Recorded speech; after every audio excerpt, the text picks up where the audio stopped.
সারাদিন শুধু বসে বসে বিড়ি খেলে চলবে না, এখন বাজারে গিয়ে আমার জন্য একটা মাছ কিনে নিয়ে আয়। যাইতেছি দাদি। ভাই মাছ কত টাকা কেজি? মাছ 120 টাকা কেজি।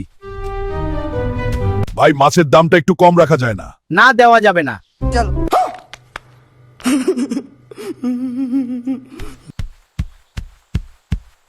এই নদী থেকেই আজকে মাছ তুলে নিয়ে যাব। এই চিঠিয়া মাছ দিতে পারবি? নদীর দ্বার।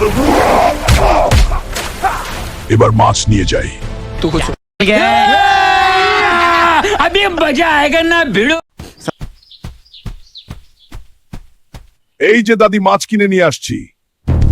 দে মাছটা আমায় দে, আমি রান্না করি। এই নাও। ধন্যবাদ। तू समझा? हाँ। नहीं, तू समझा नहीं। এই হালকা আহয় রান্না করছি মাছ, তুই আহয় ঘরে আইয়া খাইয়া যা। আচ্ছা দাদি। যারা যারা দাদিকে ভালোবাসো তারা লাইক কমেন্ট সাবস্ক্রাইব করে দাও। আমি কিন্তু আমার দাদিকে অনেক ভালোবাসি। Oh my god! Wow!